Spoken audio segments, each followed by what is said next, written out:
Apa kabar? Puji Tuhan, semua kita dalam keadaan yang baik, sehat, sukacita, dan terus semangat. Pada saat ini firman Tuhan untuk kita dari Kisah Para Rasul pasal 7 ayat yang ke-17 sampai dengan ayat yang ke-40. Sebelum bersama-sama kita merenungkan firman Tuhan, mari kita berdoa. Segala puji dan syukur ya Tuhan Allah, atas kasih dan penyertaan-Mu sepanjang kehidupan kami. Hingga pada saat ini, kami bersama-sama mau merenungkan firman Tuhan. Urapilah kami dengan kuasa Roh Kudus-Mu, sehingga firman Tuhan menjadi pedoman di dalam kehidupan kami. Terima kasih ya Tuhan Allah, kami sedia untuk mendengarkan firman-Mu. Amin. Saudara-saudaraku yang kekasih dalam Tuhan kita Yesus Kristus, kita telah membaca bahwa Stefanus adalah seorang yang memiliki kerohanian yang baik dan sangat dihormati di kalangan gereja di Yerusalem. Ia telah dipilih menjadi diakon.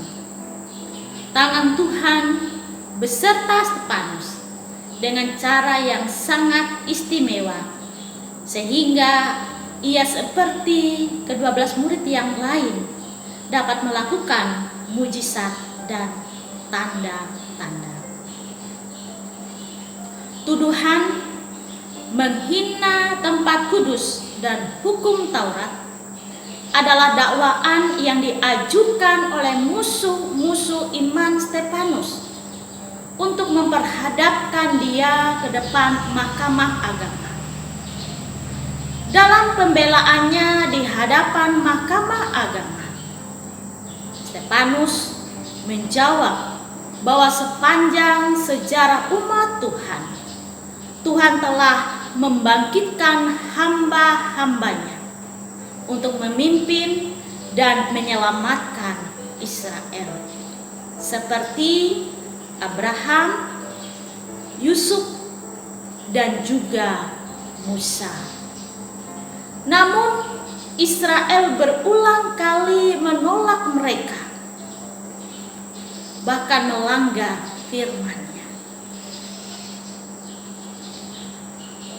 Anugerah Allah yang nyata ketika Tuhan memilih dan memanggil Abraham keluar dari negerinya untuk menjadi cikal bakal umat Allah yang menerima segala janji dan berkat-Nya. Mereka akan memiliki tanah pusaka. Memang sebelum itu mereka mengalami perbudakan di Mesir, tetapi Tuhan menyelamatkan mereka melalui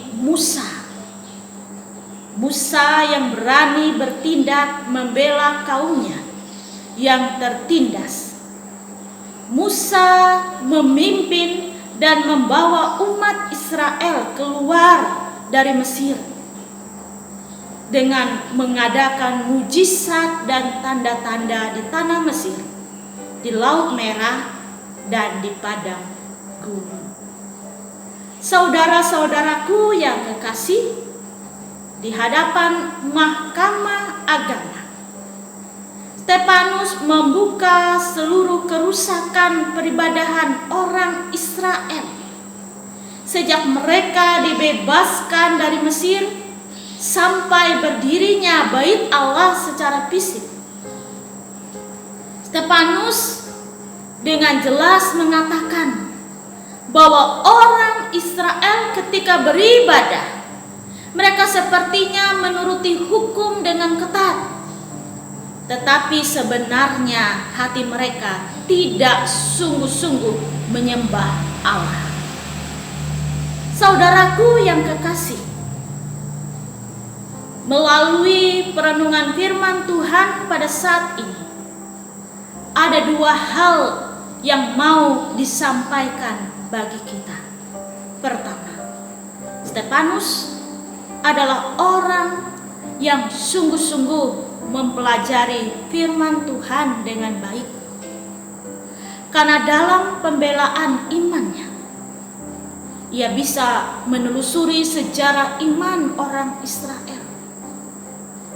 Pembelaan iman memerlukan pembelajaran firman Tuhan. Dalam situasi dan kondisi sekarang ini, pandemi COVID-19 mengharuskan kita belajar dan beribadah di rumah saja. Tetapi melalui situasi dan kondisi pada saat ini, kita punya kesempatan untuk banyak mempelajari dan menggumuli firman Tuhan, baik siang maupun malam, bersama keluarga kita. Iman yang berakar, bertumbuh, dan berbuah. Maukah kita sungguh-sungguh belajar firman Tuhan? Hal yang kedua, Stefanus mulai dengan memaparkan anugerah yang begitu besar. Anugerah tersebut seharusnya direspon dengan syukur dan sukacita, disertai tekad untuk setia kepada Tuhan. Kita yang telah merasakan dan menikmati anugerah yang jauh lebih besar dari tanah pusaka di muka bumi, kita telah menerima pusaka kekal di sorga oleh karya Kristus. Tentu respon yang seharusnya adalah kita setia mengikut Dia dan giat mengabarkan Injil keselamatannya, agar orang lain pun beroleh anugerah besar tersebut. Sudahkah kita menjalankan tugas dan panggilan tersebut dengan setia dan rajin? Tuhan memberkati kita semua. Mari kita berdoa. Terima kasih ya Tuhan Allah, atas firman-Mu yang bersama-sama kami dengarkan. Kami sudah menerima anugerah yang besar di dalam Yesus Kristus, Tuhan dan Juru Selamat kami.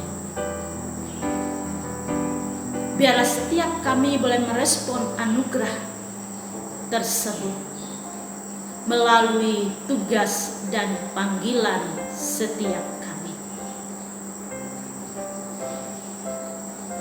Melakukan pekerjaan-pekerjaan baik, memberitakan Injil keselamatan dengan setia dan tekun.